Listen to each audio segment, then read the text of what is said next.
Good evening, and welcome to the regular meeting of the Council of the City of Long Beach, held Tuesday, September 20th, 2022, at 7 p.m.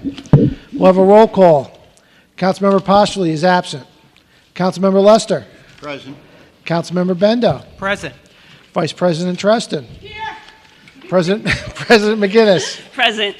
Let the record indicate the presence of City Manager Donna Gaden and Corporation Counsel Richard Barrios. We'll now have a salute to the flag. City Manager Gaden, will you lead us in the pledge, please? Allegiance to the flag of the United States of America and to the republic for which it stands, one nation, under God, indivisible, with liberty and justice for all.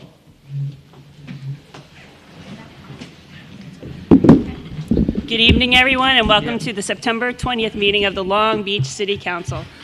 With that, I will hand the meeting over to City Manager Donna Gaden for her report. Good evening, everyone. Thank you. We first have the Economic Development Department. Ms. Patricia Bourne will be coming up to make her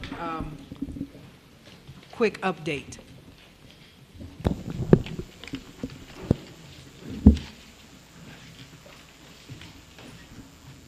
Good evening, everyone. Economic development and planning mission is to encourage economic sustainability and growth in the city by supporting our local businesses, attracting new ones, creating jobs, expanding the tax base, and improving the overall quality of life. We have one full-time staff person, that's me, and two part-time people. Is that all right? Can you hear me? Good, thank you. We're responsible for economic development, the Local Development Corporation, planning, many city grants, and the Arts Council. How does that all fit together? Well, we like challenges and we pivot as needed to support economic development. So we support the Chamber of Commerce. We send out email blasts about twice a month. We work with individual businesses. And example is there's a new grant, and someone in the audience may be interested, that just came out from the state. It's a seed money grant due by the 30th for any new business created after September 1st of 2018. I put flyers on the table where you sign in, and you're welcome to call us if you want more information, but you need to apply right away. So that's an exciting opportunity for our local businesses. We help businesses with more complex issues. For example, when both Bright Eye Beer Company and Baked by the Ocean were looking for space, we were able to get them very significant 5- and 6-figure grants to make their business successful by having money at the beginning. So again, if anyone has any issues, call me, text me, email me, I'd be happy to help. And one of the big issues we're dealing with now everywhere is how do you get people into businesses supporting local businesses? Because people are used to shopping from home. They're used to having food delivered. And they want more experiences, more excitement when they go to shop. So we need to integrate the local businesses and what they can offer, and they offer tremendous things, with their online presence. And we've talked with the Chamber and Community Development to offer some training, because some of the businesses need help. They're not just good at everything. Most of us are not good at everything. The Local Development Corporation, which is on the agenda, was created before I got here to help with economic development. We brought in about $300,000 worth of grants after Sandy, because it's a non-for-profit, but that's not available anymore. So the board feels strongly that it should be dissolved and has recommended that to the City Council and the City Manager. Planning, the last time we had an adopted plan was in '07. The world has changed so much, so we're working right now on an update to the plan. We've had a lot of extensive outreach, meetings, surveys, interviews, and working with a subcontractor that's well-known, Street Sense, that has a focus on economic development, and that plan and draft form should be available to us very soon, with the goal to get it adopted by the City Council in the fall. So once we get the draft, what do we do with it? We look at it, and then we have meetings with all of you, as we've done in the past in the spring, to get your input. And I know a lot of people are looking forward to giving their input. None of this could have happened without very diverse, very committed planning advisory board made up of 11 community residents. The next step after that will be the adoption of the zoning code, which hasn't been updated in 35 years. Again, we've changed a lot in 35 years. We work on a lot of other issues in collaboration with local and regional bodies so that we stay on top of things and get all that we can for the city in the best possible light. For example, we just found out today, and I shared with the city manager, that the Long Island Railroad finally is going to be redoing our station and platforms. This was put into the MTA Long Island Railroad's capital plan, like we have a capital plan, they have a capital plan, about 4 years ago with extreme wonderful support from former Senator Kaminsky. It took 4 years, but they're ready now to move forward. It's a great time because we're working on efforts through the Department of Public Works to redo Park Avenue. So the recommendations that we have for Park Avenue, we can recommend and put forth to the MTA and Long Island Railroad to make sure that what they do has our input into it to do the best job possible for our needs, because we know local needs. They don't know our local needs. We do a lot of grant work. I'm trying to go fast. We've brought in millions of dollars over the years. We work with the city's grants manager and Millennium Strategies, which has been hired by the city as a consultant. We've done the grants and the grants management and the community outreach for Edwards, transit-oriented development, Park Avenue improvements. And last month we submitted 3 grants in collaboration with other city departments for the water meters, Part 2, Pacific Playground, that's with Joe and Joe Brand and Joe Fabrizio, and Park Avenue Phase 3. And this week we're submitting a $10 million grant for downtown revitalization initiatives. Many of you have been great coming to our meetings, giving us ideas, and writing letters of support, and we thank you so much. The last but not least is our Arts Council made up of 11 community members who are very dedicated. I don't know any other group that to complete the project that they just completed at the rec, they met every Sunday night. I can tell you because I was there. We had Zoom calls every Sunday night all summer. So, I mean, I'm doing that because that's my job, but for them as volunteers to do that, they are so committed. And their job is to help improve the arts, to provide programs, to support our artists and arts organizations. And some of the recent projects, they've done a lot of murals on Monroe and the Boardwalk, mural at Monarch Beverage, mural at the ticket trailer at Laurelton and the Boardwalk. We just completed the major mural and community art painting project this past Saturday at the Recreation Center, and we're having a celebration on Saturday for that. And again, there's a flyer on the sign-in table if anyone's interested. They maintain their own website in coordination with the city. They do social media to encourage our local artists and to help promote the arts. They do programs in the past year with the Housing Authority and at the MLK Center for seniors and youth, and they recently painted the planters at Ocean View. There's membership information on their website. Thank you so much for letting me talk. Thank you very much. Are there any questions for Patty? Any questions? Thank you for a great report. Thank you. Okay, our next report is coming from the garage. We will have Greg Scott and Russell Mescal.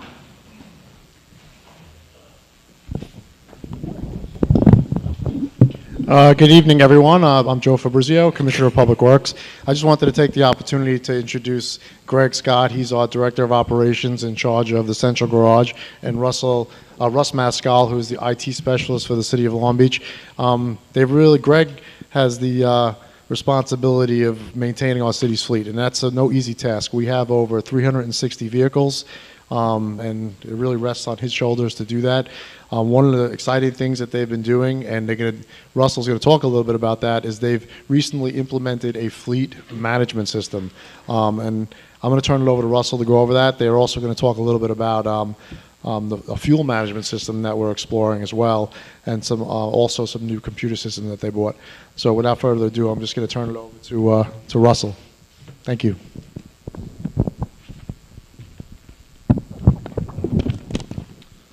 Hello, good evening. So one of the things we're looking to do at the garage is recently we implemented a new fuel logging system. Right now that truck... Just speak up a little bit, please. Thank you.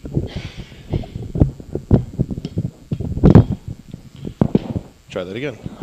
So yeah, recently we implemented a new fuel logging procedure at the garage. It tracks all fuel used by vehicles by department, And in the near future, we're going to be implementing an electronical system that'll track the fuel usage through each vehicle electronically. So this way we won't have to do any more paperwork and whatnot for that. Recently, I installed 3 new computers at the garage for the mechanics. It establishes new stations throughout the garage that now allows the mechanics easy access with no delay.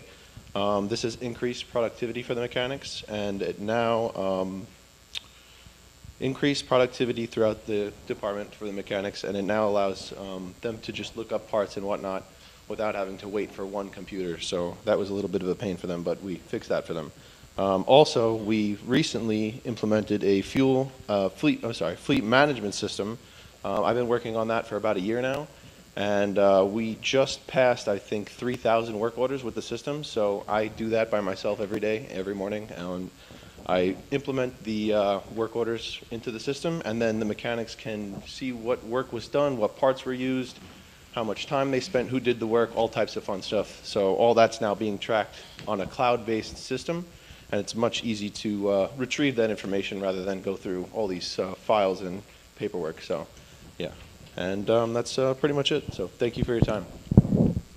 Russell, thank you for your report. I have a question for you. Of course, yeah. When was the fleet management system purchased, and when was it deployed? I believe we subscribe to it. We subscribe to it yearly. I think each subscription is. I think it's due in November. I'm not too sure what the details are of the subscription. I do know that we have pretty much full access to the system itself. What the company is offering us. That includes a bunch of things like. I know they have app service that we can use that I've been starting to use. They have 24/7 technical support that I've been using every now and then. Whenever I have questions, they're usually really, really good at answering them. Mm-hmm. They have training, on-site training, and also videos that I have access to. That's how I kind of got started with it, and a whole bunch of fun stuff. So when was the first year we subscribed to this system, and when did we start using it to its full capacity? I don't know the first official year. It was before my time, but I think we had the system for at least, I want to say around 4 to 5 years, and I've been working on it for about a year. Thank you. No problem. Mr. Lester? Yes. You said that we're going to have increased efficiencies now with the 2 computers and the different ways we're doing things. Mm-hmm. What kind of savings would that translate to? I guess in terms of savings, you would have to look at it in terms of productivity. The mechanics before the installation of the new workstation. No, I'm sorry, financially. He can't give you that. Yeah. We can't give you that yet, as far as what it would be. So savings it would was be. not even projected? No.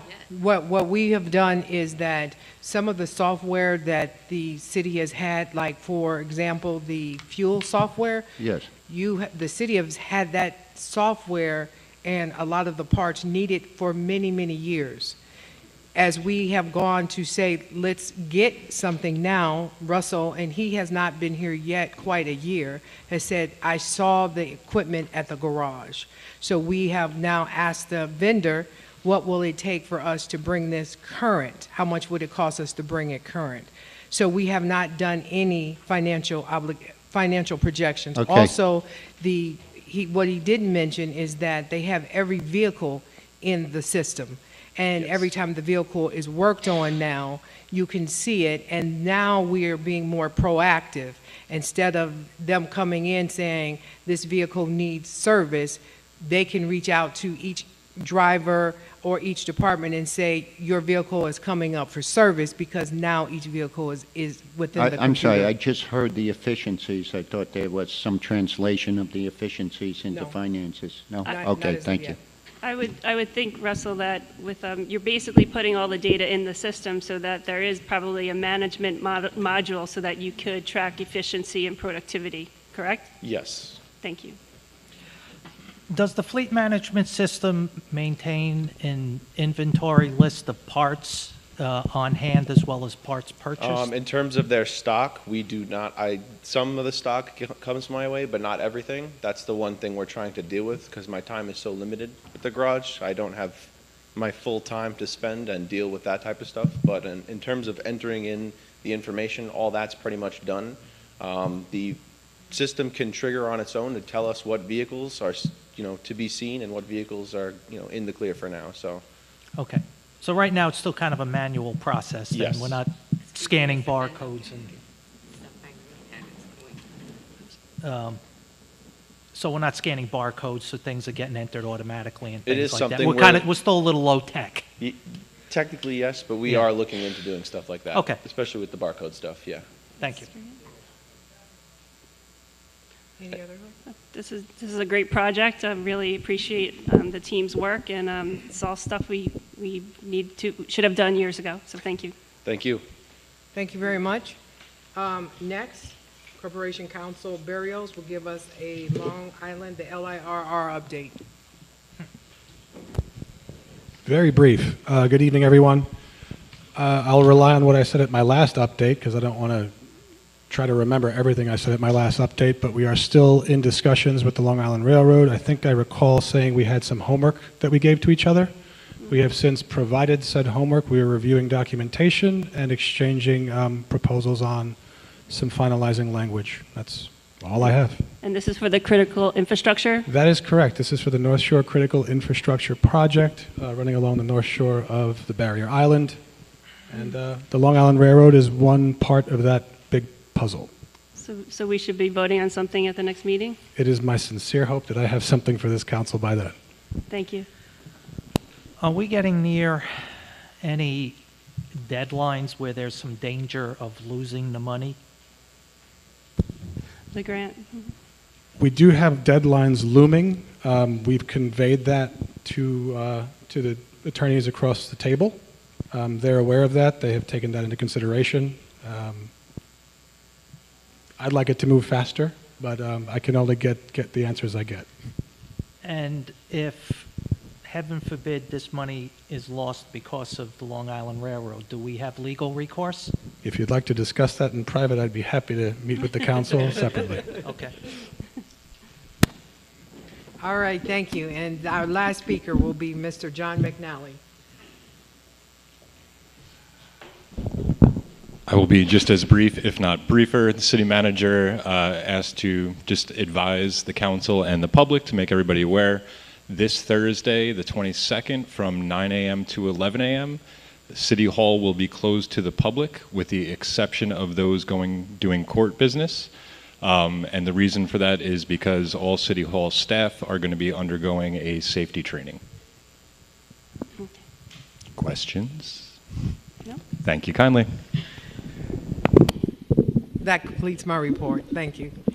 Thank you, Donna. At this point, I have a request. City Manager Gaydon, I've been reading the news, reading about interest rates increasing, reading about companies reforecasting next year. And now that we're almost done with the first quarter of this 2023 fiscal year, I was wondering if we could maybe get a forecast of potential savings or cuts so that we can stay on budget. Sure. Thank you. Mr. Bendo, Ms. Trustin, do you have a question? No, I'm just curious about his pen. Go ahead. Okay, so we can proceed? Yes, please. Okay. Just Public remind, hearings? Karen, just remind people about signing up before the meeting was over. Okay. For those of you that have not attended a city council meeting before, I just wanted to let you know that we've finished the city manager's report.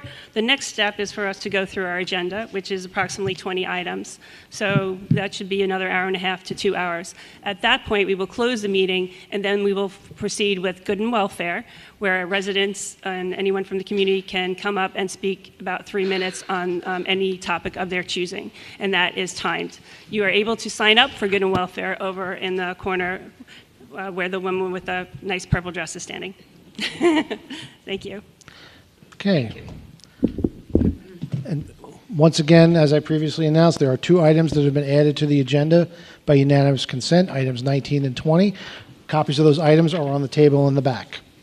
Our first item this evening is a public hearing for resolution granting waiver of off-street parking requirements for premise 60 West Park Avenue, 2nd floor, for an escape room.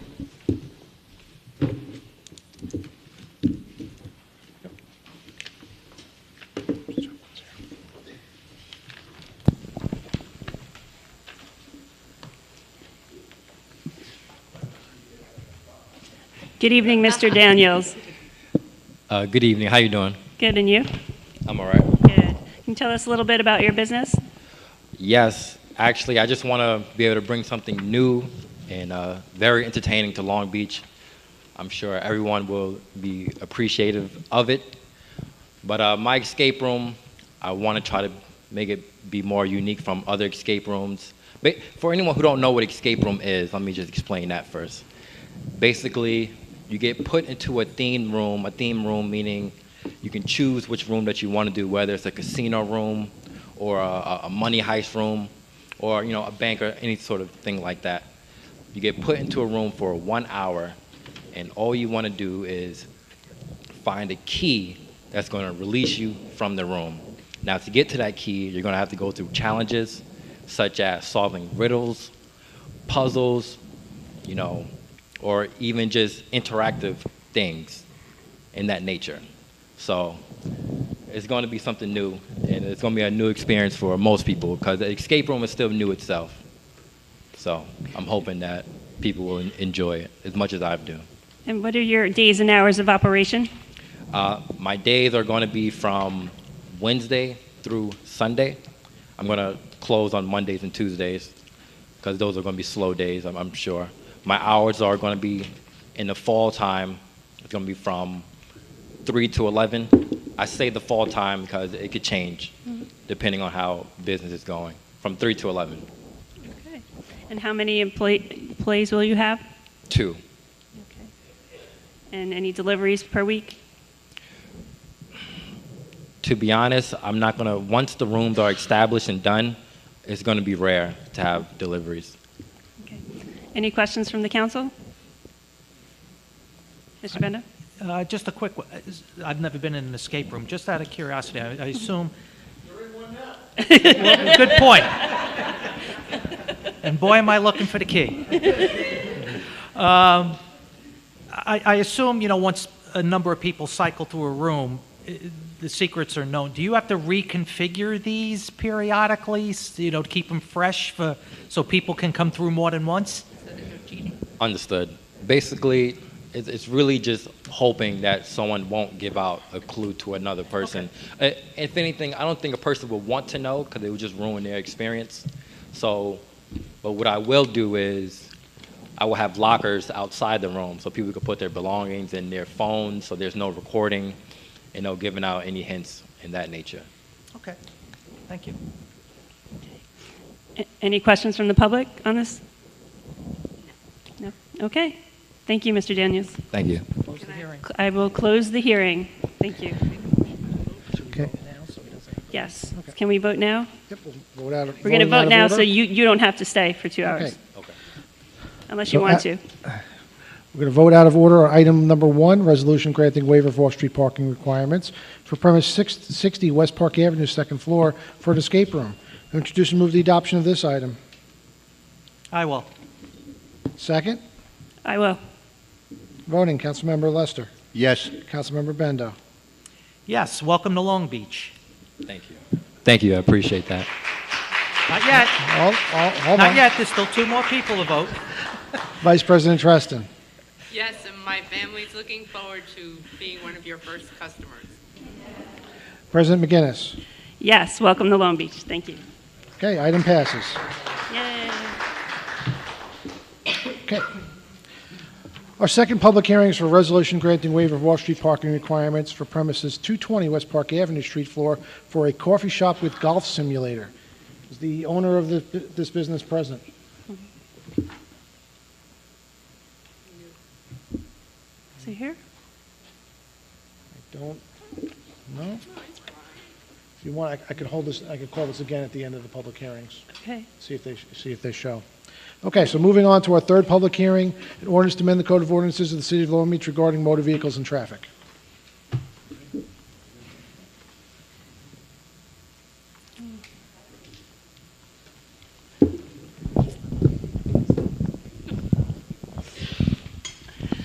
Good evening, everybody. What's in front of you is a minor alteration to our ordinance for basically our immobilization and our impounding. There was an inconsistency between the New York State Department of Motor Vehicle requirements and our requirements. We had a requirement that required 4 scoffs. New York State has a requirement for 3. So it was causing some confusion in the city, because if you are a scofflaw, we could have put you into the system at 3, still have been authorized to take you, but the city ordinance says 4. So this just clarifies something that was basically inconsistent with state law. Okay. Any questions? Yes. Commissioner, the idea that Long Beach is more liberal and we allow 4 unpaid parking tickets, that's not a violation of New York law. It's just an inconsistency with the way New York operates. Is that correct? Yeah, it's correct, but it didn't prevent us from impounding a car that only had 3. We could still have entered it into DMV, but for the purposes of our ordinance, it was 4. So it was 3 anyway, if that makes sense. No, it doesn't. I'm sorry. Well, if New York state law permits me to put it into the Department of Motor Vehicles to impound and call a car a scoff, right? We basically would do it under state law, which would take all of the revenue away from the city of Long Beach and give all of the revenue to the state. If we have it consistent with New York State DMV, then the revenue becomes our ordinance and we get the revenue, as opposed to giving it to the state. Okay, now, when I tried to look this up, the section 15-210A1 reads totally different in the charter, in the Code of Ordinances. You would have to ask that to Corporation Counsel. Sorry, Rich. Chapter 15, 210A1.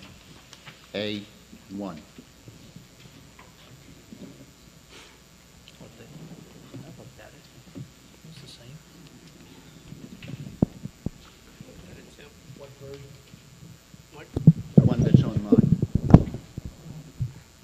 Is it possible the one online isn't the most current? It should be, yeah. I don't know, I looked at it, it was the same. So Mr. Bendo says it was the same when he checked. Hang on, let me...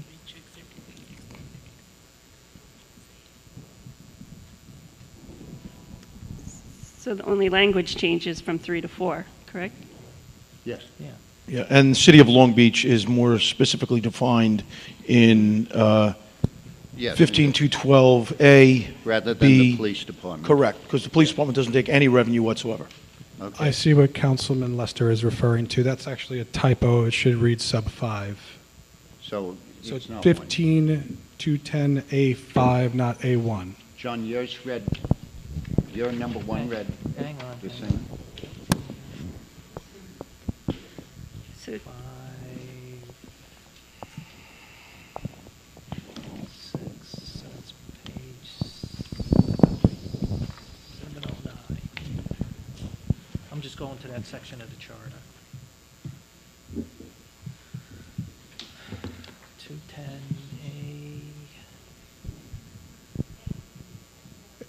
It is a typo, because if you see, just to shorten it up, No, I just want to find out what John, because John might have a different version, and I don't know if there's a newer version that John has.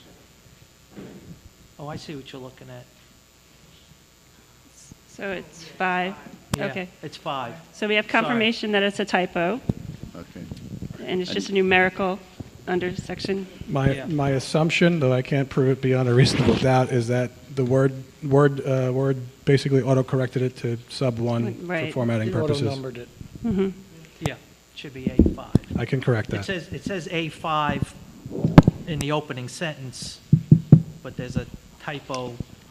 Does that require any sort of motion or amendment? So it's correct at the beginning of the resolution, but there's a typo. If you want to kill it with a bazooka, let's make an amendment. My recommendation is to make an amendment to that, Item 3. to item 3, changing that A1 sub to A5.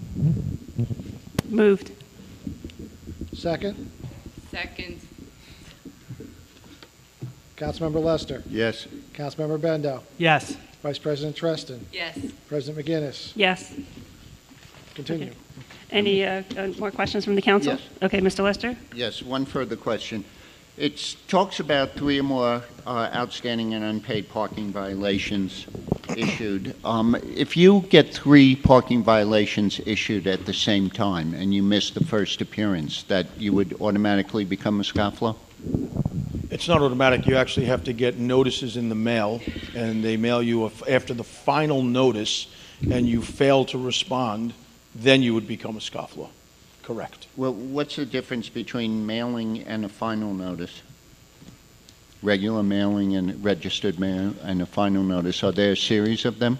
I believe there's 2, but I can't, I didn't memorize the statute, and I don't know. Our parking company will send one at 30 days, another at 60 days, and I believe the one at 60 days will be marked a final notice. So even though you can become a scoff at the time that you fail to respond to the court, our notifications would not have you become a scofflaw in Long Beach until you have been mailed at least 2 notices from our vendor. But that's not in the code, right? That's just... No, we go beyond the code by policy. Yeah. Even though we're authorized to do it, What? we go beyond by policy we make it fair for people. Look, here's your first, you got the ticket. Okay, if the ticket blew off the window, you get a notice. Okay, if you didn't open your mail, you get another notice. And now if you just ignore that, then you're going to become a scoff. Okay. Okay, any other questions from the council? Any questions from the public on this item? Seeing none? Close the hearing. I'd have to close the hearing. Thank you. Okay, our next public hearing is an ordinance to amend the Code of Ordinances of the City of Long Beach regarding automatic alarm systems. Commissioner? So, the city of Long Beach was the first in the county actually to have an alarm system, permitting system and finding structure. This has fallen into the category of, when you start looking under the rocks, you start to see the problems. So we went under the rock and we started to see problems with this. We have a tremendous amount of fines that are outstanding in this city. The mechanism for actually getting people to pay those fines has not been followed through. It's something that I discovered a while ago. We've gone through many machinations and discussions internally with Corporation Counsel, the city manager, Ina Resnick's office, to try and figure out the best possible way to actually get our fine money that's out there, as well as to update the code to be consistent with what's out there in the world, especially with the county and other places. So we went through this and we made the modifications that are necessary here. Basically, the fine structure was updated. There was a lot of inconsistencies in it also, where things didn't make sense. There were parts of it, like after your 10th fine, it wasn't clear that there could be an 11th. So we changed that. So if you have 10 false alarms and you just continue to ignore your false alarms, the fine would stay the same as the 10th false alarm without a permit or with a permit, but not go up any further. That would be the maximum amount of fine. This is administered by a company called PMAM. It's a private vendor, so we don't have to track the fines or the accounting of this internally. But apparently, my predecessors and for many years before this, there was no collections put in place. There was no real notifications. There were notifications that were sent out, but when people ignored it, it was allowed to just happen. So we wanted to make something that discouraged people from ignoring it. We want to give people the opportunity to pay, and we want to give the people the opportunity of understanding. The authorizations in here are basically all the same. The only difference is that this actually clarifies that the Commissioner of Police can hold you have the right to an appeal. And your appeal, due process-wise, is to the Commissioner of Police as to whether or not the fines should stand. And by our determination. So basically, if you had somebody that was delinquent in paying fines and they're saying, well, this shouldn't be a fine because they happened on the same day and accidentally it was actually billed twice, we can review our records, we can take a look at the timestamps on when the alarms were, and I can waive the second fees and things like that to make it so that it's consistent with the ordinance here. And that's basically spelled out at the end of it. Let me see if I get the section. 2241. So that section was added so that there was an actual due process for people to follow and not what was taking place prior, which was basically a clerk down in the police department was making these decisions by themselves, which is completely, in my opinion, inappropriate. So he would go upstairs and he would talk to the then commissioner and he would say, I'll waive it, or, oh, don't worry about them, and things like that. So this is going to be part of a process for us to try and start to clean up the mess that we have right now in fines. And I will probably be coming back to the council after our first attempts at collection to try and, if necessary, potentially maybe even work on some sort of form of an amnesty to help people clear it up. Right now, we don't have anybody in no response mode. But there will probably be, after some time, people who are persistently in violation, people placed on no response mode. We're not going to go to your alarm if you're not paying for your permit and or the police to respond. Because this is the only way that the county and this jurisdiction will be able to actually control this. If you let this go to the point where we are, false alarms become a tremendous drain on resources. Thank you for addressing this, Commissioner. No. Is there any sort of formal notice that can be given to the folks that have alarms? Yes, so what I'm doing now with PMAM is I'm working on the structure of a notification, telling them all of their, it's going to be busy as heck when we do this, because we're going back 5 years. And anybody who owes money over the last 5 years is going to be receiving a notice that basically says, this is what you owe, and they're going to get a copy of every violation. And because the city was negligent, the way I'll be handling that is as if it's their first notice and second notice. So they'll get their first notice, we'll get contacted, and we will work out ways for people to do this on a fair and equitable basis. If it gets to be too cumbersome or I feel like I'm overstepping authority, I'll talk to the city manager and we'll come back and talk to the council again.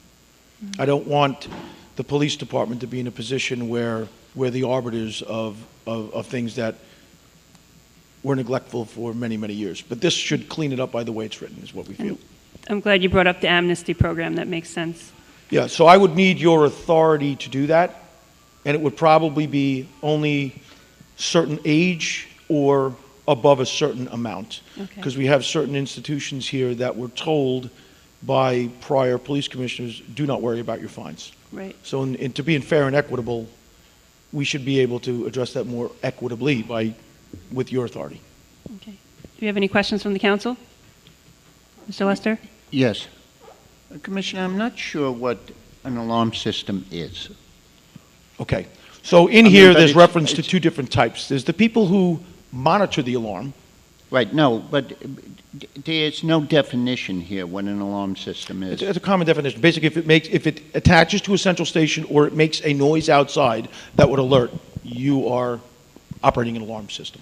So Something that makes you're- notification of illegal entry to your home. This Okay. is not a fire alarm. This is a burglar alarm. But it doesn't say it's residential.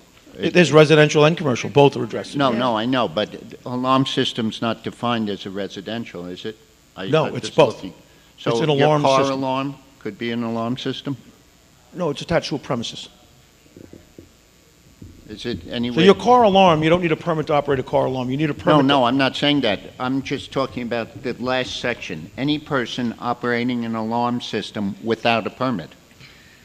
Yes, but that's in reference to it's within the code that we have here. Rich, you want to? So, Mr. Lester, you'll find in section 2231 sub A the definition of an alarm system. Okay. So it's not here in this. Correct. Because this is basically an amendment or an overhaul of an existing ordinance, we didn't include that definition because we weren't changing it. So what is the definition of an alarm system? An alarm system shall mean any alarm device which automatically dials the emergency telephone number of the police. So it has to dial. Yes. All right. Other than that, it's not. Right. So making a noise isn't enough. It has to dial, correct? You'd have to read the entire section. I thought it was. I'll read it out loud. Well, I thought it was an audible alarm outside. Because the that county the case? copied ours and the county's is. But I didn't read that section because I was modifying that. So you have the alarm system which automatically dials the emergency telephone number of the police and uses a pre-taped or pre-recorded message. Then you have alarm system shall also mean any alarm device which automatically emits an audible, visual, or other similar response upon the occurrence of any hazard or emergency and is intended to alert persons outside the building to the existence of said hazard or emergency. This doesn't include fire alarms for the purposes of this article, but does include alarm signals transmitted to privately operated central stations. So like your Sloman's people. Right, but I'm just concerned about the noise ones. If you make a noise, are you operating an alarm system? Yes, Yes. yes. Otherwise, you circumvent the system. So it doesn't have to dial, it doesn't have to do anything? Nope.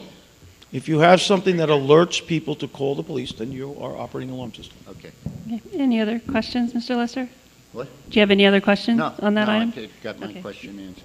Thank you. Any questions from the public on this item? Yes.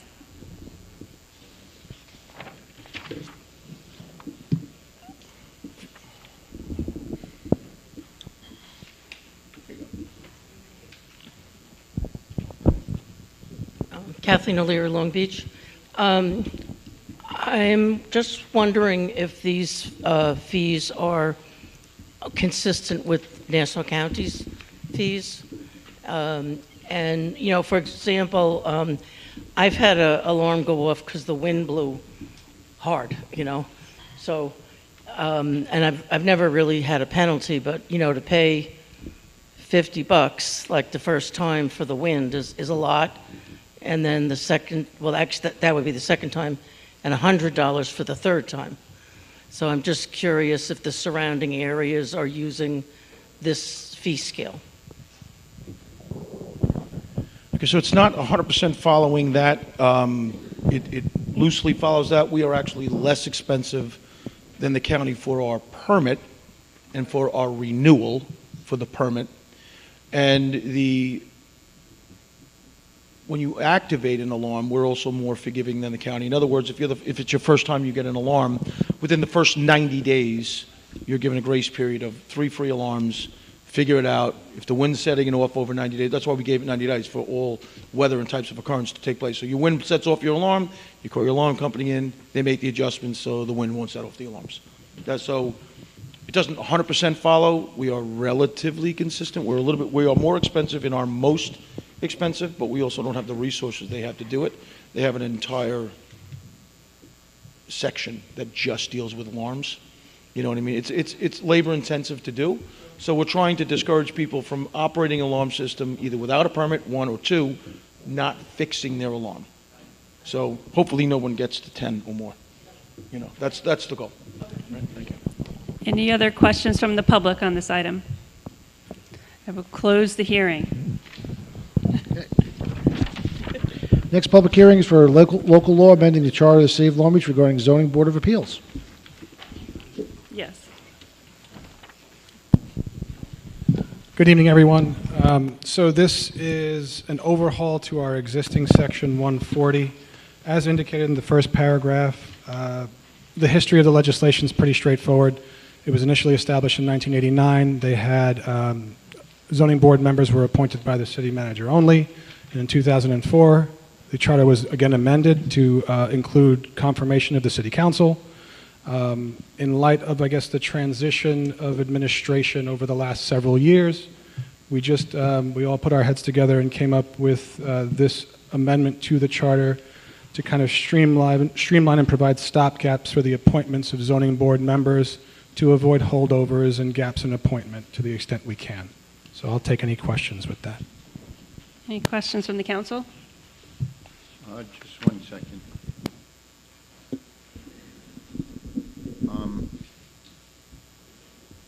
The only thing, and this comes from a prior discussion we had, my position was always that once a zoning board member's term expires, they have expired, and a new zoning board person would get a full term.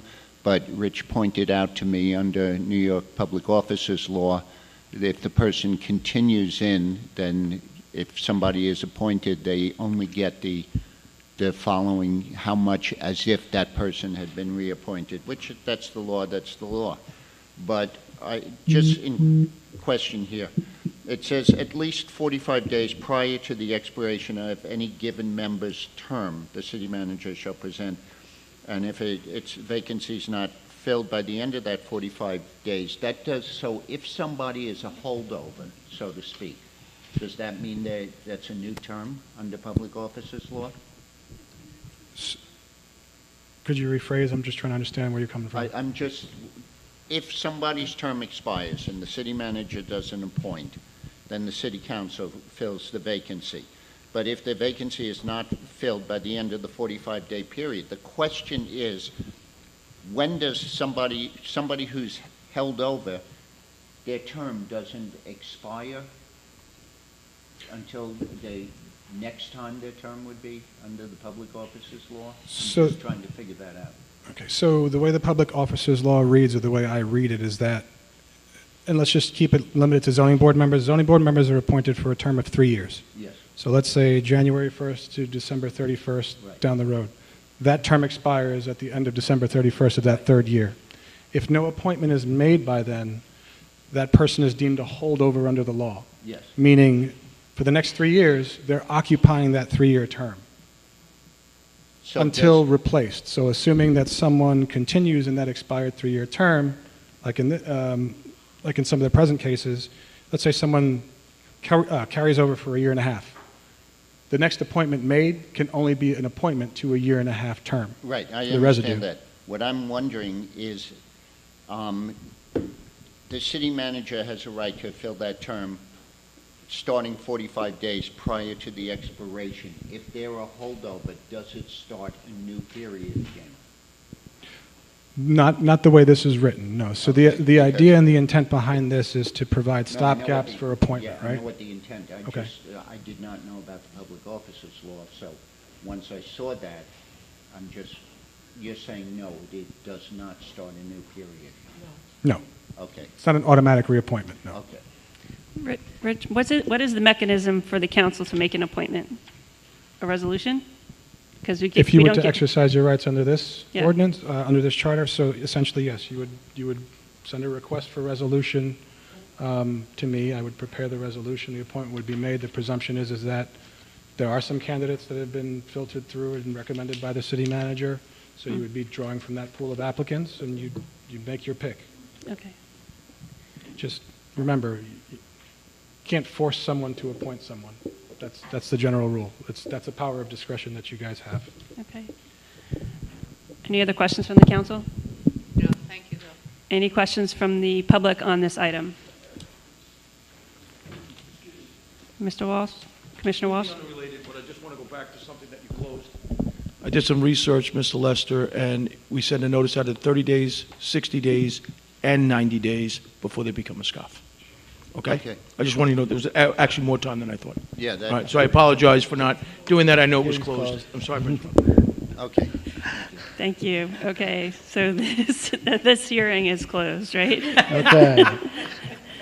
Okay. I just want to make sure that you have the wrong stuff on the record. Yes, sir. Okay. Circling back to our second public hearing for resolution granting waiver of off-street parking requirements for premise 220 West Park Avenue for a coffee shop with golf simulator. Has the proprietor of this premise Yeah. shown up? Going once? Going twice? Seeing as the proprietor has not shown up, my recommendation is that we table item number 2 and its associated hearing and renotice for the next meeting. So moved? Second. Voting, Councilmember Lester. Yes. Councilmember Bendo. Yes. Vice President Treston. Yes. President McGinnis. Yes. Okay, item has been tabled. On to the regular calendar. Item 3 is an ordinance to amend the Code of Ordinances of the City of Long Beach regarding motor vehicles and traffic. A hearing has been held on this item already. Item 4 is an ordinance to amend the Code of Ordinances of the City of Long Beach regarding automatic alarm systems. A hearing has been held on this item already. Item 5 is a local law amending the charter of the City of Long Beach regarding zoning board of appeals. A hearing has been held on this item already. Item 6 is a resolution concurring with the Long Beach Local Development Corporation's recommendation to dissolve the Long Beach Local Development Corporation. Yes. Good evening again. This resolution is pretty straightforward. Just by way of background, without me reciting every single whereas clause in this resolution, the Long Beach Local Development Corporation was established back in 2012.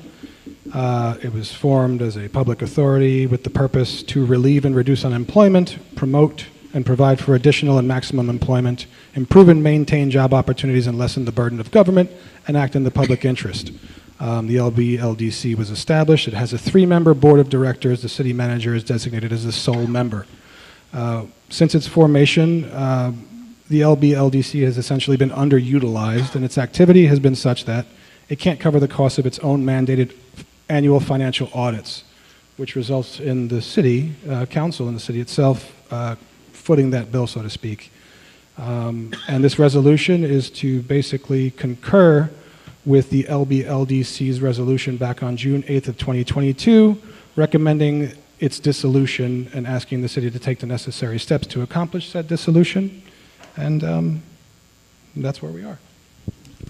Thank you for all of your work on this, Rich. Any questions from the council?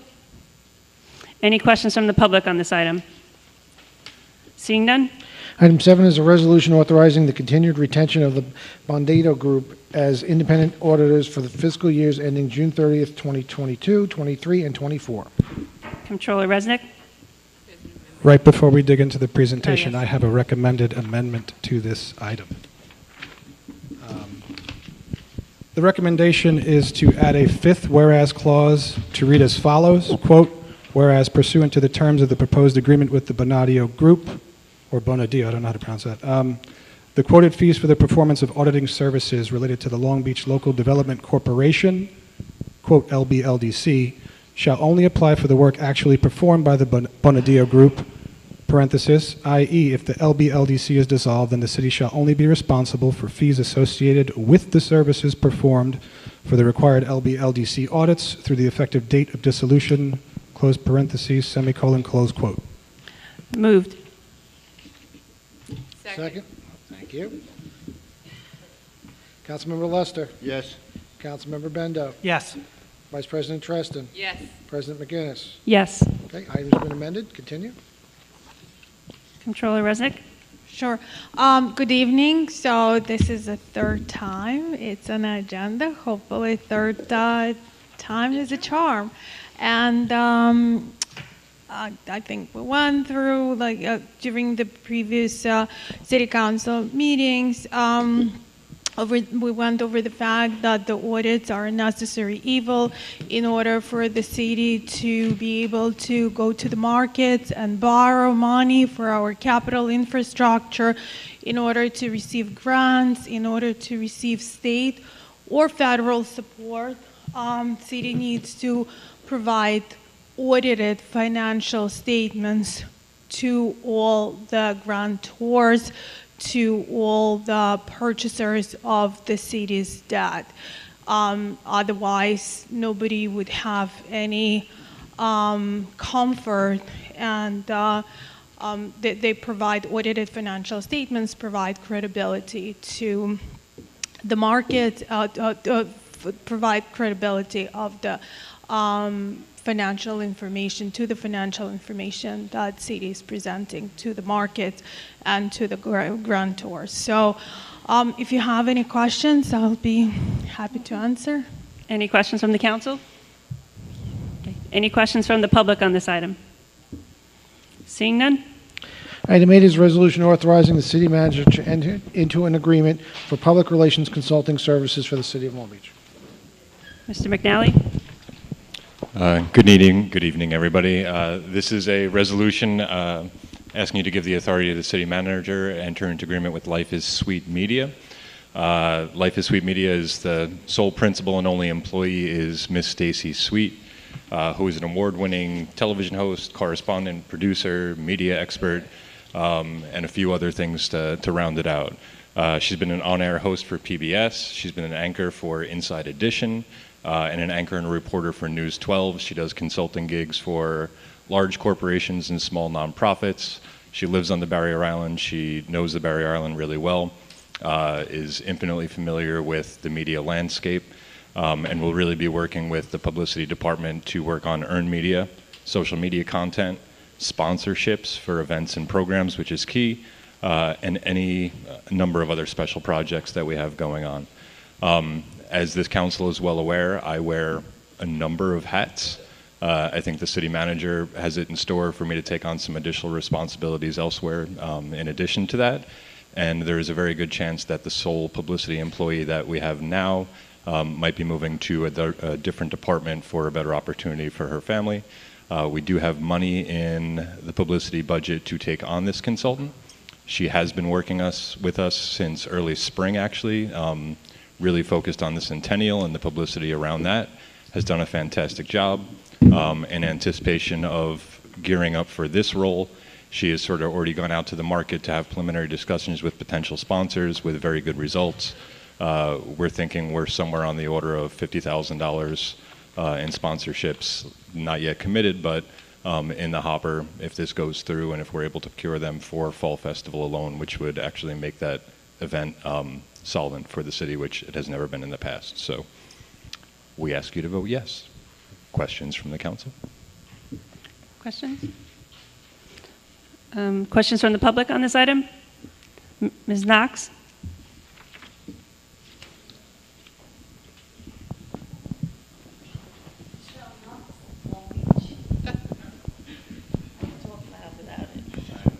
I have a question about how are you going to determine the 15% pay back to this Stacy Sweet? The total she brings in gets a 15% cut, so on each thing. So Will we know what projects she's going to be working on? absolutely. And you'll be notifying us? Sure.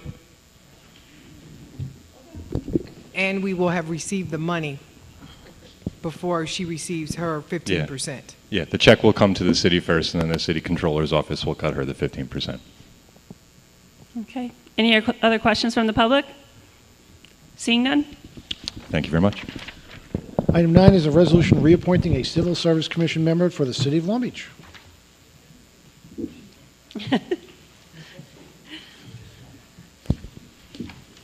All right, good evening. So this is a resolution reappointing Civil Service Commissioner Susan Maxton Solomon to the Civil Service Commission of the City of Long Beach in accordance with Section 95 of the Charter and Civil Service Law, State Civil Service Law, Section 15. This term of office is for 6 years, effective June 1st of 2022, and lasts until May 31st of 2028. Right. We had a question that the term has to be 6 years according to New York State law. That is correct. Under New York State law, the city has the luxury of establishing its own local civil service commission, but the terms of those local civil service commissioners are 6 years like everyone else. Okay. Any questions from the council? Just a comment, just so people understand that the Civil Service Commission is required. It's the only board or commission a city has that has a political party requirement, meaning it's 3 members. You have to have 2 from one party, 1 from the other. Typically, if you have a Democratic administration, it would be 2 Democrats and a Republican, and if it's a Republican administration, vice versa. But that's required by law, and it's the only board or commission that has that political requirement. Thank you, Mr. Bendo. Any questions from the public on this item? I have a I'm question. sorry, Mr. Lester? How long has Ms. Maxton been on the Civil Service Commission? been on for 12? quite some time now, Yeah. at least for 6 years. I think it's more like 12, or I think I'm it's not sure. 12. I think it's, so this would be a total of 18 years on this. And I'm not even sure how. In the does- mic, please. Okay. It's on. How does that work with 6 years and with the, two members of a party? John, you were saying a party in power has the, let's say you have one party in power and you have only one member and you have 6-year terms. How, it just stays that way? That means that if a party, say if it's all 2 Democrats and 1 Republican, when one of the next member that comes up term expires, then if it's possibly like a Republican party, he says, then they can appoint a Republican. And then you would have 2 Republicans, 1 Democrat. Uh-huh. Yeah. And do we, that's public knowledge who? Yes, yeah. And That how is is the it only composed right position- now? Right now, it's 2 Democrats, 1 Republican. 1 Republican. And that's the only position that I have ever asked which party you belong to. Okay. Ms. Solomon would be the Republican representative. And so it couldn't be a Democrat because we already We have have 2 two Democrats Democrats, on the commission. Okay, thank you. I'm sorry, Ms. Hessian? Sorry about that. Just for backup, it's Ms. Solomon Maxton's 3rd term. Third term? Yeah, so, Eileen Hessian, Long Beach. Is it a volunteer position or is she paid? It's volunteer. Volunteer. Without compensation. That's good, thank you. any other questions from the public? Okay, seeing none? Item 10 is a resolution confirming the appointment of a member of to the Zoning Board of Appeals of the City of Long Beach. Me again. Similar appointment, different board. No political alliance requirement. This is the Zoning Board of Appeals. Not to regurgitate everything I said before, City Council is being asked to consider the appointment of Mr. Vincent Leese to the Zoning Board of Appeals to fill the expired term of Commissioner Erica Reckner. Under that interpretation of the state law I gave you guys before, Mr. Leese's term of office will be from September 21st of 2022 and expire August 15th of 2023. With that, I do have a recommended amendment to this resolution. Remove and replace all of the second whereas clause as follows to read, quote, whereas pursuant to Section 140 of the Charter of the City of Long Beach, Mr. Leese's term of office shall commence on September 21st, 2022 and expire August 15th, 2023, representing the remainder of Ms. Reckner's expired carryover term. Period. Close quote. Moved. Second. Sorry, John. Voting, Councilmember Lester? Yes. Councilmember Bendo? Yes. Vice President Treston? Yes. President McGinnis? Yes. Okay, continue. Okay. With that, I'll take any questions from the council. Any questions? No? Any questions from the public on this item? Seeing none? Wrong sheet. Okay. Item 11 is a resolution authorizing the city manager to approve a purchase order for the replacement of the rusted undercarriage of beach maintenance truck 939C.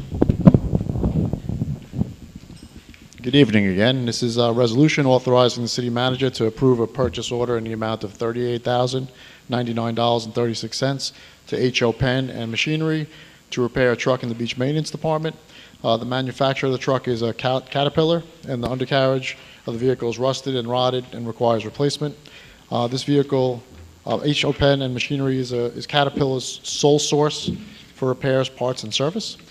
This vehicle is heavily utilized and is critical for continued construction of the sand screen on the north side of the dune. It's also heavily utilized by beach maintenance for storm prep, grading of the beach, and so forth. The vehicle is a 2004 Caterpillar 939C track loader. A new unit, to replace this unit would be cost approximately $400,000. So it makes sense to do the repair. I therefore recommend that the City Council authorize the City Manager to issue a purchase order to proceed with this work. There's funding available in the Central Garage Vehicle Repair Line. Thank you. Do you have any questions? Mr. Bendo? Just quick, I'm going to head Councilman Lester off at the pass because I know this question is percolating in his head. The fine print says it comes with a 12-month guarantee. Thank you. It's so great to have somebody reading your mind. Thank you for that. Thank you. Joe, how long will this extend the useful life of this vehicle? I don't offhand, I do not know. I could find that out for you and get back to you. Yeah, because I'm just thinking of the next capital plan. Oh, maybe for we the should put one. 400,000. That's, I'll speak to the Director of Operations. It may be prudent to put something in, 'Cause or put something in the operating line for a lease of a Yeah. vehicle of that magnitude. So we get ahead of it. That's a great point, yes. I agree with you. Any other questions from the council? Any questions from the public on this item? Seeing none? Item 12 is a resolution authorizing the city manager to enter into an agreement for construction services for the transit-oriented development project. 1 second, Joe. Yes, I think there's going to be a amendment to this. You got it. Okay. So the request here is to remove the quote in A1620.5444 identification in the very last line of the resolve to replace it with the following.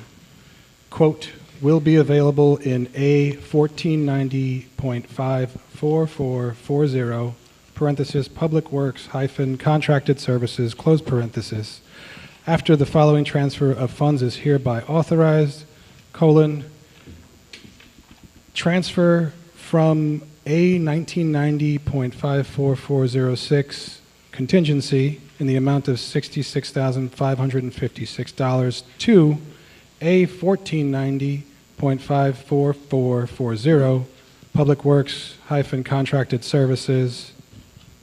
That's it. Moved. Second? Second. Check. I'm sorry. Mr. Lester may have that, please. Okay. Thanks. You're welcome. Hi, Cher. Voting, Councilmember Lester? Yes. Councilmember Bendo? Yes. Vice President Treston? Yes. President McGinnis? Yes. Okay, continue. Joe, is the transfer a temporary transfer due to It's due a to funding? yes, that's correct. It's a temporary transfer until funds become available through the CDBG program, from what my understanding. Okay. Correct. Yes, we're anticipating a grant coming in. The grant will come in October. However, we need to start on this now. So we're moving funds now until we get the grant documents and they're all executed. That's great. Any questions from the council? Any questions from the public on this item? Seeing none? All right. Item 13 is a resolution authorizing the city manager to enter into an agreement for water sewer testing at the water treatment plant with the sole responsible bidder. Okay, on Thursday, September 1st, 2022, at 11 a.m. in the Office of Purchasing, we received one bid for water sewer testing in the amount of $67,955. The water testing component of that bid was $44,325, and the sewer testing component was $23,630. The testing specified in this bid are required by regulatory agencies, including the Nassau County Department of Health and New York State Department of Environmental Conservation. The last time this contract was bid was approximately 2 years ago, and the value was $65,535. So it was basically a 3.7 increase from 2 years ago, which is minimal in today's day and age. Plus, we actually added additional testing in this bid for perchlorum and 1,4-dioxane under the water component. So we actually are testing for more under this bid than the last one, and it's only a 3.7% increase. And this is bid out every 2 years. So I recommend that we award it, and there's funding available in the operating budget. Thank you. Any questions from the council? Yes. Mr. Lester? Yes. Joe, under the costs of the testing, they have bacterial analysis, and it's total chloroform, fecal chloroform, total chloroform, and fecal chloroform again. But they say twice a day for 7 days, 2 times per year. No, I think that's incorrect. I think it says total chloroform 2 times per week, 104 times per year. It's so what? It's 2 times for total coliform. It's 2 times per week, 104 times a year. So it's 52 times 2. Okay, I'm just going by what's. I'm written in the- reading from the actual spreadsheet that was, it's called Schedule A, and it had all the chemicals for the water purification plant and for the water pollution control plant, and then it has, again, a whole schedule with the quantity of tests for each item. I'm not quite sure. That's what I'm looking at. It's called the Schedule A. Yes. And it says bacterial analysis, total coliform, 2 times per week, 104 times per year. Okay, I was looking at the one that had the 67,900. Yeah, I'm not sure which one. Okay. It was just in the material. But you said we had new tests now. Right, under the Schedule A in the bid for water testing, there was 2 new requirements that, even though they're not present in the system, they're required to test for it. It's, the new add-ons were 1,4-dioxane and perchlorum. And in the bid, those actually are, the 1,4-dioxane is $4,550, and the perchlorum is $350. So I'm sorry, say that again? the 1,4-dioxane is $4,550, and the perchlorum is $350. So it actually added $4,750 to the bid by adding those 2 chemicals. So theoretically, if you took those out, this bid would be less than the one we bid 2 years ago. So it's actually very fair, I think. Because I'm looking at Schedule A, and it has 300 for one test and 350 for the other test, which total of 650 times 7 times that test. So it seems one test is, it seems like, the 4,550 seems to be the total of 7 tests. Correct. That's Is correct. that- Right, so- but this wasn't in this wasn't in last year's bid. No, I'm sorry, but Right. you said one test was for. No, not one. I didn't mean that. I meant that the total cost for cost. 1,4-dioxane is $4,550, but that was 7 tests. Okay. I just gave you the total. I didn't give you the quantity. And these are statutorily required These are now? required by the Department of Health and the New York State Department of Environmental Conservation. Okay. Everything that's in here are required Mhm. tests that we do weekly, biweekly, and, whatever the requirement is. Okay. And is the company doing the tests? Are they just selling us the testing material? No, PACE actually does the tests. They do? They do the tests. We don't do the tests. Can we do the tests? They do some things, but PACE does almost everything. PACE Analytical is responsible for almost all the testing. Do they certify it? Yes. And So we get that's the why we results. hire them? Yeah, yes. And that's the report that we get. Yes. Mhm. We get 60-page reports. report? Yeah. Okay. Any further question? I'm sorry, one last question. One bid, they've been doing this since 2009. How come we can't get anyone else to bid on it? Yeah, in response, in the grid, I think that was one of the questions that was put forth by one of the council members, and I followed up with the purchasing agent, Ms. Alton, and verbatim, this is what she told me. Based on my conversation with the purchasing agent, the bid is advertised on BidNet and the Long Island Tribune. The purchasing agent sent the bid document directly to 10 parties directly. She actually gave me the names. I can go through them if you want. I don't know if it's No, necessary. I read that, but that's why I and- can't understand. There's so many companies out there I don't doing know. it. I can only tell you what the process was. As far as why we didn't get more than one and why we haven't got more than one, I don't know. So I can chime in a little bit. I went to a conference up in Saratoga with NICOM, and there was a seminar on procurement specifically. We're not alone in the lack of responses for RFPs, RFBs, bids, quotes. It's kind of a statewide problem right now. The thing is that there's a lot of time, effort, resources that go into preparing a bid for a competitive proposal, and businesses are just dealing with a lack of resources or just dealing with too many potential bids to actually turn around the proposals in time. So they'll just make business decisions generally just not to bid. This is not a new problem with Long Beach. I've been talking about this problem for years. Right. Well, Which- before this- And now that problem's compounded by Yeah, the state so of it's affairs in New York. So It's it's exacerbated. unfortunate. Mhm. Okay, any other questions from the council? Just thank you, Joe, for answering the questions in the grid specifically that were asked this evening. Yeah. No problem. Thank you. That's what I'm here for. All right, thank you. Any questions from the public on this item? Seeing none? Okay, item 14 is a resolution authorizing publication for hearing of a local law amending the charter of the City of Long Beach regarding assessment, levy, collection of taxes. This item is for publication only, and a hearing will be held Thursday, October 6th at 7 p.m. Item 15 is a resolution authorizing publication for hearing of a local law amending the charter of the City of Long Beach regarding assessment, levy, collection of taxes. This item is for publication only, and a hearing will be held Thursday, October 6th at 7 p.m. Item 16 is a resolution authorizing publication for hearing of a local law amending the charter of the City of Long Beach regarding assessment, levy, collection of taxes. This item is for publication only. A hearing will be held October 6th at 7 p.m. Item 17 is a resolution authorizing publication for hearing of a local law amending the charter of the City of Long Beach regarding assessment, levy, collection of taxes. This item is for publication only. A hearing will be held October 6th at 7 p.m. Item 18 is approval of minutes from prior meetings, August 2nd and August 16th. Do I have a motion? So moved. Second? Second. Voting, Councilmember Lester. Yes. Councilmember Bendo. Yes. Vice President Treston. Yes. President McGinnis. Yes.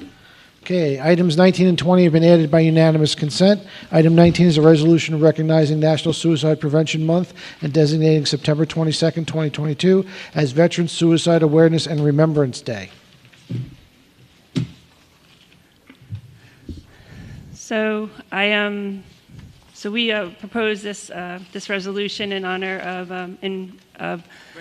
in recognition of Veterans Suicide Awareness and Remembrance Day. SAR is actually an organization that was founded by Kevin Hertel, who is a member of the auxiliary member of the Long Beach VFW Post 1384. He's from St. Louis, Missouri, and he comes from a military family where his uncle served in the Army during Desert Storm, and his grandfather served in the Army, Army Corps, and the Air Force in World War II and the Korean War. Kevin's family history inspired him to join the Air Force, where he served as an F-16 crew chief from 1999 to 2003. While in the Air Force, he assisted in the effort to protect and patrol the skies over the United States immediately after the attack on September 11, 2001.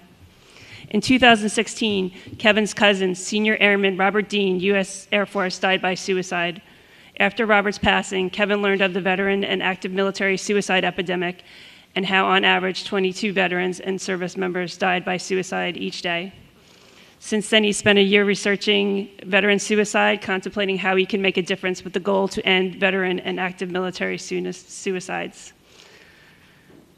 In short, he spent a year designing the symbol which has become the Suicide and Awareness and Remembrance flag, or the SAR flag. Kevin states, by having a tangible symbol, we elevate this issue in the public consciousness and we can talk about veteran suicide, thereby taking away the stigma associated with it. And by normalizing an otherwise taboo subject of mental health among veterans and active military, we will allow them to seek out the care they need without judgment. Suicide is preventable, and it's up to us to do something about it.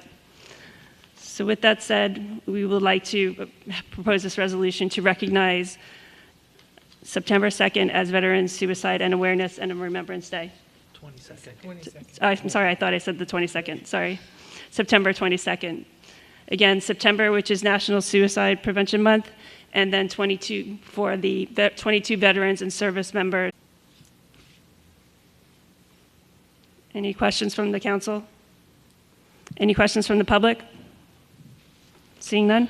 Item 20 is a resolution to reschedule the first regular council meeting of October for Thursday, October 6, 2022. I can speak on this. Very basically, Yom Kippur starts at sundown the night of the regularly scheduled meeting. So as is normal practice, we're moving it to the next available business day that we are open, which would be that Thursday, and rescheduling the meeting. Okay. Any questions from the council? No. Any questions from the public on this item? Seeing none? Okay, on to the voting portion.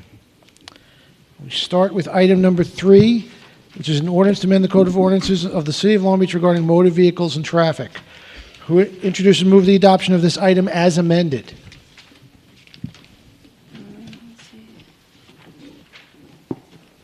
I will. Thank you. Second? I will. Voting, Councilmember Lester. Yes. Councilmember Bendo. Yes. Vice President Treston. Yes. President McGinnis. Yes. Item 4 is an ordinance to amend the Code of Ordinances of the City of Long Beach regarding automatic alarm systems. Who Who introduced and move the adoption of this item? I will. Second? I will. Voting, Councilmember Lester. I'm uncomfortable with this because it still has the alarm Mr. system. Lester, can you speak? I'm sorry. I am a little uncomfortable with this because according to the definition, a car alarm is still an alarm system, but I don't think it's going to create any problems, so I will vote yes. Councilmember Bendo. Yes. Vice President Treston. Yes. President McGinnis. Yes. Item 5 is a local law amending the charter of the City of Long Beach regarding zoning board of appeals. Who introduce and move the adoption of this item? I will. Second? I will. Voting, Councilmember Lester. Yes. Councilmember Bendo. Yes. Vice President Treston. Yes. President McGinnis. Yes. Item 6 is a resolution concurring with the Long Beach Local Development Corporation's recommendation to dissolve the Long Beach Local Development Corporation. Who introduce and move the adoption of this item? I will. Second? I will. Voting, Councilmember Lester. Finally, yes. Councilmember Bendo. Yes. Vice President Treston. Yes. President McGinnis. Yes. Item 7 is a resolution authorizing the continued retention of the Mondado Group as independent auditors for fiscal years ending June 30th, 2022, 23, and 24. Who introduce and move the adoption of this item as amended? I will. Second? I will. Voting, Councilmember Lester. Yes. Councilmember Bendo. Yes. Councilmember Treston. Yes. Vice President, President McGinnis. Yes. Okay. Item 8 is a resolution authorizing the city manager to enter into an agreement for public relations consulting services for the city of Long Beach. Won't you just move the adoption of this item? I will. Second? I will. Voting, Councilmember Lester. Yes. Councilmember Bendo. Yes. Vice President Treston. Yes. President McGinnis. Yes. Item 9 is a resolution reappointing a Civil Service Commission member for the city of Long Beach. Who would you just move the adoption of this item? I will. Second? I will. Voting, Councilmember Lester. I'm going to abstain on this one. Councilmember Bendo. Yes. Vice President Treston. Yes. President McGinnis. Yes. Item 10 is a resolution confirming the appointment of a member of the Zoning Board of Appeals of the City of Long Beach. Would you just move the adoption of this item? I will. Second? I will. Voting, Councilmember Lester. Gladly, yes. Welcome, Vinny. Councilmember Bendo. Yes. Vice President Treston. Yes. President McGinnis. With enthusiasm, yes. Item 11 is a resolution authorizing the city manager to approve a purchase order for the replacement of the rusted undercarriage of beach maintenance truck 939C. Would you just move the adoption of this item? I will. Second? I will. Voting, Councilmember Lester. Yes. Councilmember Bendo. Yes. Vice President Treston. Yes. President McGinnis. Yes. Item 12 is a resolution authorizing the city manager to enter into an agreement for construction services for the transit-oriented development project. Would you just move the adoption of this item as amended? I will. Okay. Second? I will. Voting, Councilmember Lester. Yes. Councilmember Bendo. Yes. Vice President Treston. Yes. President McGinnis. Yes. Item 13 is a resolution authorizing the city manager to enter into an agreement for the water sewer testing at the water treatment plant with the sole responsible bidder. Would you just move the adoption of this item? I will. Second? I will. Go ahead, Karen. Okay. Voting, Councilmember Lester. Having expressed my disappointment with only having one bid, it is the bid we have, so yes. Councilmember Bendo. Yes. Vice President Treston. Yes. President McGinnis. Yes. Item 14 is a resolution authorizing publication for hearing of a local law amending the charter of the City of Long Beach regarding assessment levy collection of taxes. Would you just move the adoption of this item? I will. Second? I will. Voting, Councilmember Lester. Yes. Councilmember Bendo. Yes. Vice President Treston. Yes. President McGinnis. Yes. Item 15 is a resolution authorizing publication for hearing of a local law amending the charter of the City of Long Beach regarding assessment levy collection of taxes. Would you just move the adoption of this item? I will. Second? I will. Voting, Councilmember Lester. Yes. Councilmember Bendo. Yes. Vice President Treston. Yes. President McGinnis. Yes. Item 16 is a resolution authorizing publication for hearing of a local law amending the charter of the City of Long Beach regarding assessment, levy, collection of taxes. Who will introduce and move the adoption of this item? I will. Second? I will. Voting, Councilmember Lester. Yes. Councilmember Bendo. Yes. Vice President Treston. Yes. President McGinnis. Yes. Item 17 is a resolution authorizing publication for hearing of a local law amending the charter of the City of Long Beach regarding assessment, levy, collection of taxes. Would you introduce and move the adoption of this item? I will. Second? I will. Voting, Councilmember Lester. Yes. Councilmember Bendo. Yes. Vice President Treston. Yes. President McGinnis. Yes. Item 19 is a resolution recognizing National Suicide Prevention Month and designating September 22nd, 2022 as Veteran Suicide Awareness and Remembrance Day. Would you just move the adoption of this item? I will. Who got that? Okay. Second? I will. Okay. Voting, Councilmember Lester. Yes, I'd like to thank Liz and Karen for bringing this to our attention. I vote yes.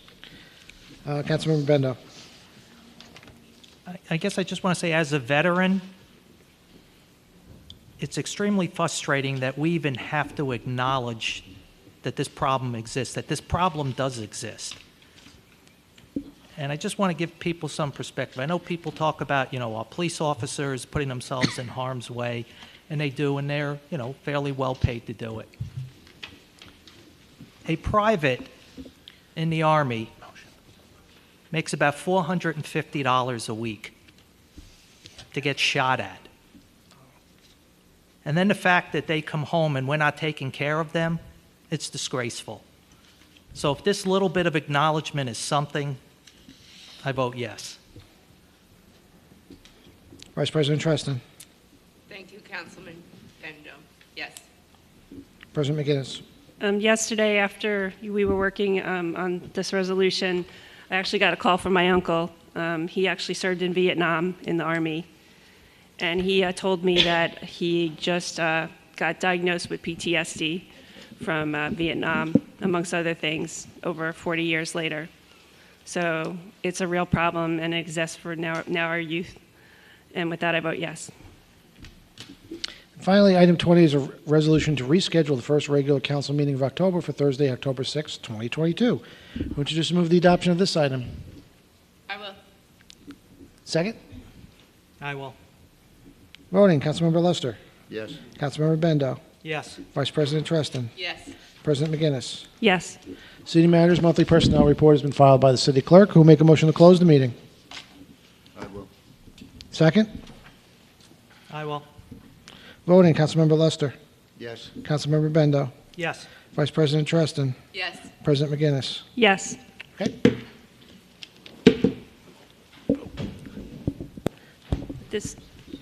At this time, we'll start good and welfare.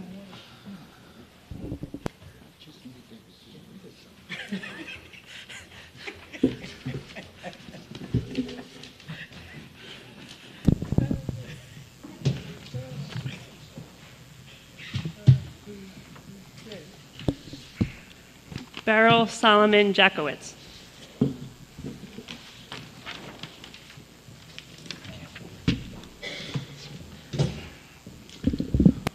Please state your name and your address.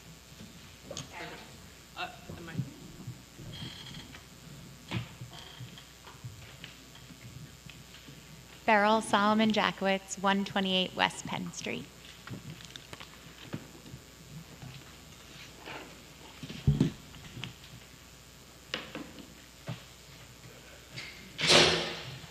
Okay, you have 3 minutes. Great. Just stop it. Let her get started.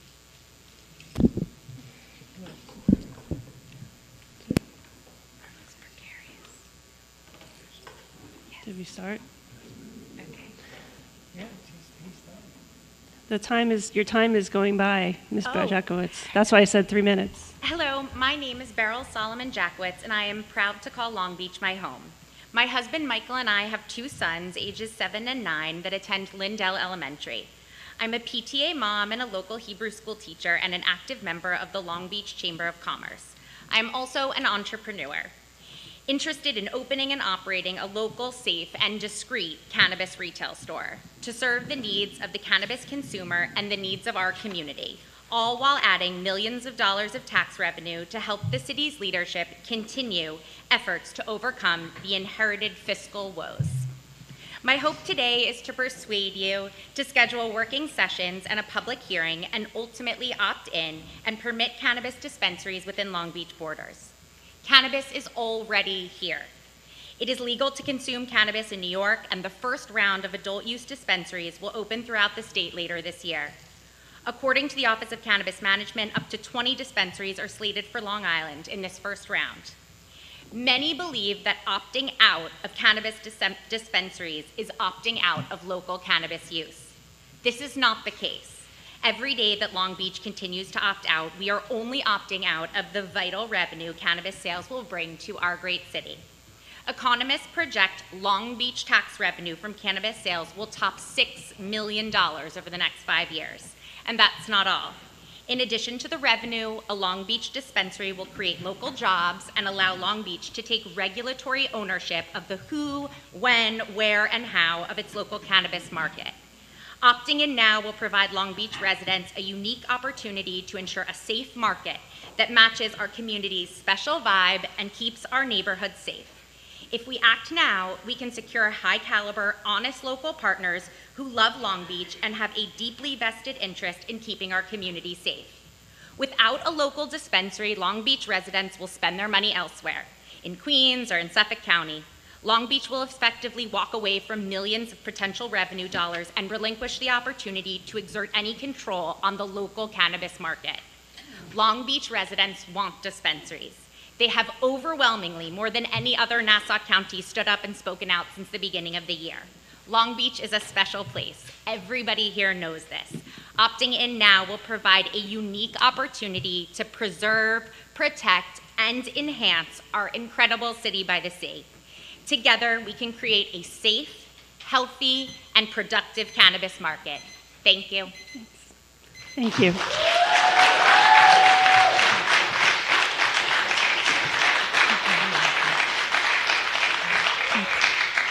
Crystal Lake.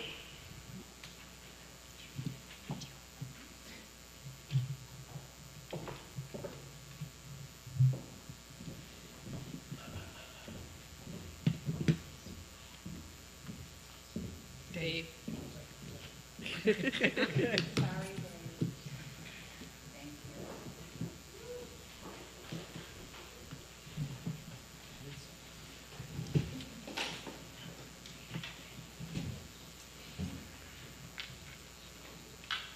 Good evening, Crystal Lake, Long Beach, New York.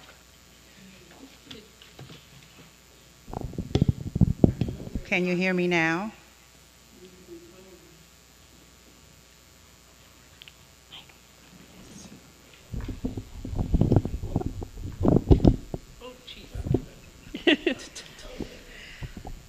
Time is ticking again, right? No. No. Okay. Please do. Thank you. Good evening, everyone. Thank you, Mr. Barrios, for the continued and ongoing updates regarding the North Shore critical infrastructure. Please continue to do so. But at this point, I'm totally disgusted with the outcome across the board. I believe it is a violation of North Park's civil right to be protected, as the entire city of Long Beach is, regarding flood protection measures. We're the only neighborhood that has no flood protection measures in place. I also believe that 9 years later, there should be some resolution to this matter ASAP. And I truly thank everyone for all of their assistance and input. But Long Island Railroad's workers, and let me say, all life is precious. We may be talking about a handful of individuals that may be working on the property as compared to thousands of Long Beach residents residents of North Park community. So please take that into consideration, everyone across the board. The papers that I submitted to you is the City of Long Beach Comprehensive Plan, April 2007, which basically states, I'm just going to read it to make life easier. Work with the town of Hempstead, Nassau County, and neighboring communities to explore opportunities to consolidate sewage treatment uses, including sewage to Bay Park treatment plant and making 5 or more acres available along the bayfront. So this particular project does have a dual purpose. Yes, it will clean our waterways and also facilitate bayfront redevelopment. Also within the same document, critical infrastructure improvements, including the relocation of the then standpipe and water tower, and the reconstruction of the 3 wastewater pump stations and potential future conversion of the wastewater treatment plant into a pump station and reuse of the resulting land. So that particular project does have dual uses, and it will facilitate bayfront redevelopment, which is absolutely beautiful. It is a fabulous project, as I've said many times, as long as you receive some of the benefit. So that's a totally another discussion.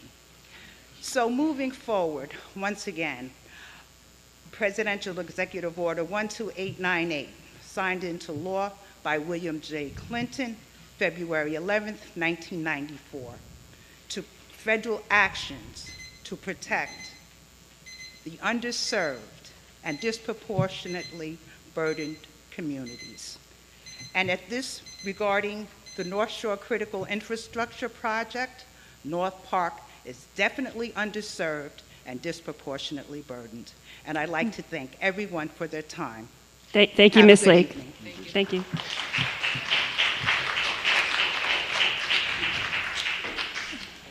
Judy Vining.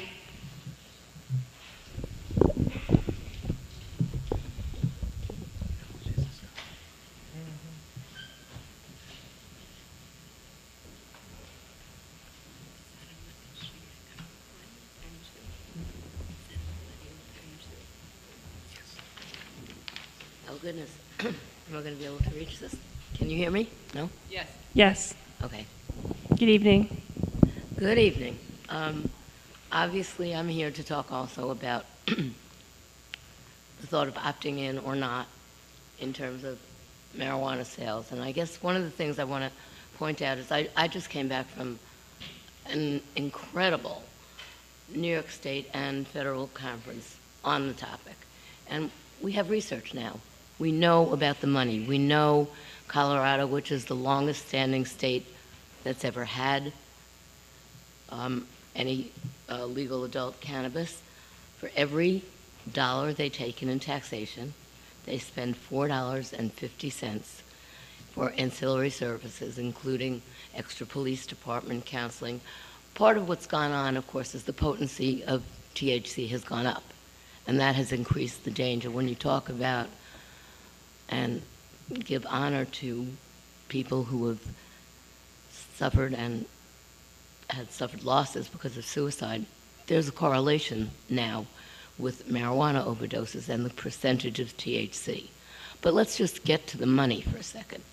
If we took the Office of Cannabis Management's really top 3 year down the road about what you could make statewide, it's $135.4 million, which sounds like a hell of a lot of money, right?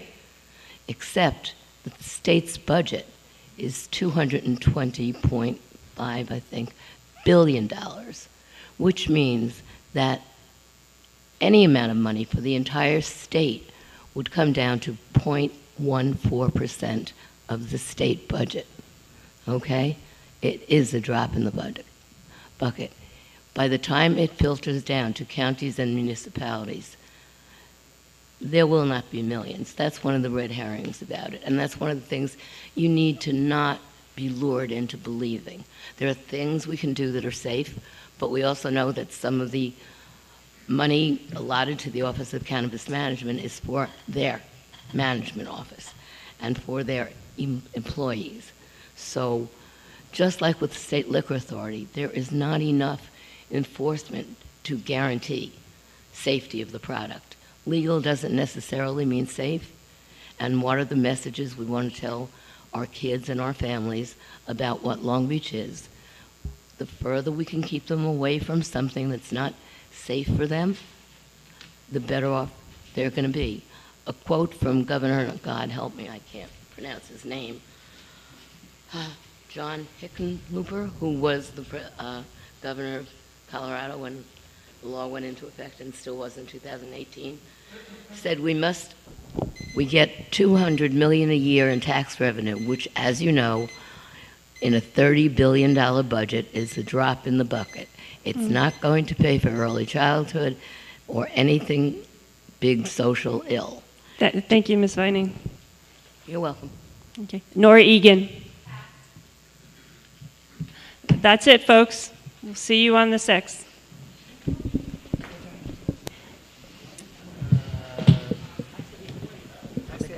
I think I said 9 also.